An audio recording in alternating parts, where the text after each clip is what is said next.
This is section 8-3-2b. We're going to take a look at the rational roots theorem. So today's objective, we're going to find what the possible rational roots of a polynomial are. Now, in our search for justice and freedom in the universe, we decided, you know what? We're going to factor polynomials. And that's what we did yesterday.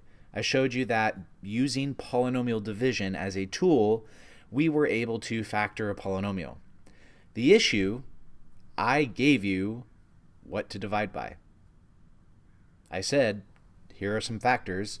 Use this to divide the polynomial. But what if I didn't give you those? What if I didn't say, use these factors to go ahead and divide the polynomial?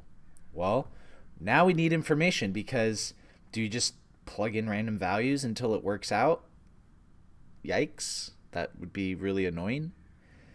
No, we don't do that. What we're actually going to use is the rational zeros theorem.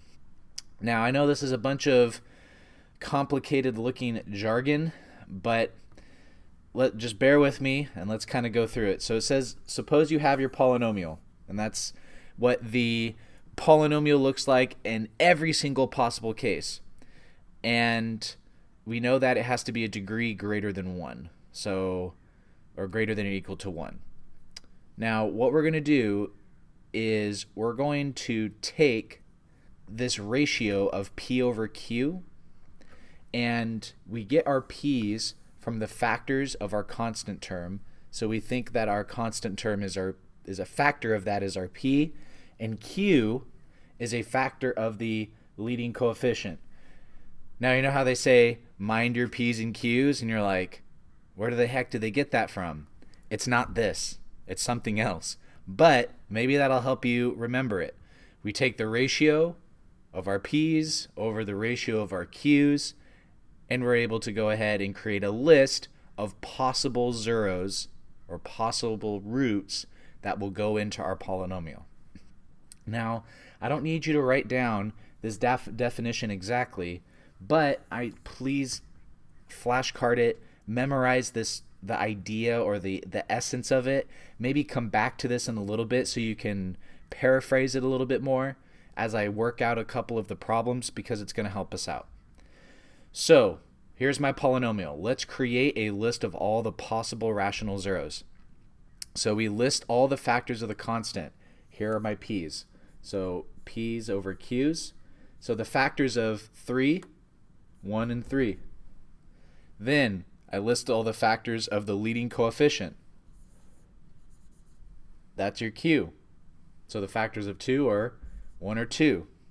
So you're going to create a list of all the combinations of this number, your p's, over this number, your q's. So one of them would be 1 over 1.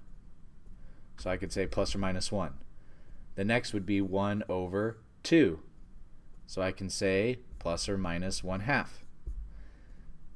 Then I can't match 1 with anything else, so 3 over 1. So that's going to give me plus or minus 3. And then I could say 3 over 2. And so then I get plus or minus 3 over 2. Now you're wondering, why did I make them different colors? I don't know. I just felt that it was kind of cool. I'm also going to box it in a different color too. But that list, I could say that this list here, these are possible roots or possible rational zeros.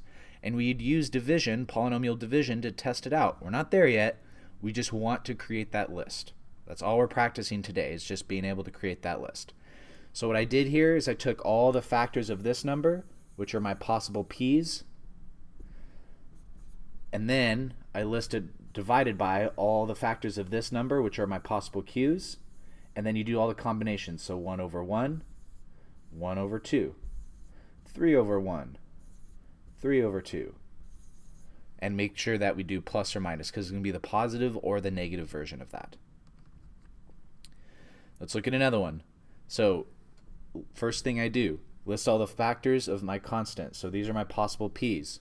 So if it's the ratio p's over q, factors of 10 are 1, 2, 5, and 10. And then for this number here, 17, 1 and 17. And so I want to list all the combinations. So 1 over 1, 1 over 17, 2 over 1, 2 over 17, 5 over 1, 5 over 17, and then 10 over 1 and 10 over 17. You're like, whoa, dude, that's a lot of different values that it could match with. Yep, you're right. That is a lot of different rational zeros that could be a possibility, and we'd have to test them, right? Eventually we're going to get to the point that we're going to have to go through and we're going to have to test these so we can factor a polynomial. But this is the way that we figure out what to test. Remember, I gave you the what to divide by. Now you're creating a list of what's possible to divide by. Let's look at another one. I want you guys to try this one out.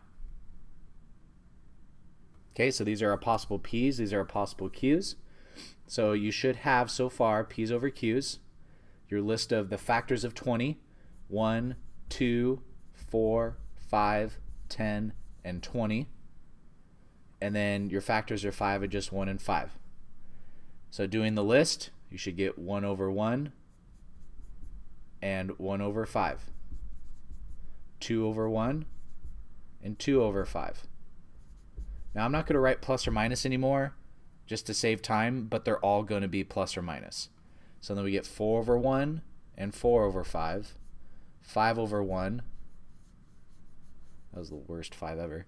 5 over 1 and then 5 over 5. Well, 5 over 5 reduces to 1. I don't need to repeat. Then we get 10 over 1, 10 over 5. Well, that's the same as 2. 20 over 1, 20 over 5. Well, that's the same as 4. So you don't have to repeat them. And those are all plus or minus. But I'm just saving time. Let's look at one more. So list all the possible rational zeros. Okay, so these are my possible p's, these are my possible q's. So the factors of 15, so remember it's p's over q's. Factors of 15 are 1, 3, 5, and 15. And then on the bottom I have 1, 2, and 4. And so list all the combinations of them.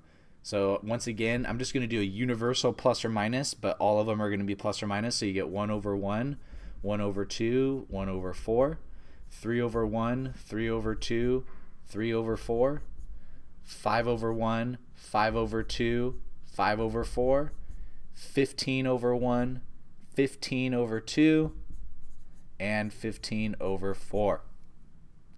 And that should be the list that you have. So what did we learn today? Well, we learned about the rational roots theorem.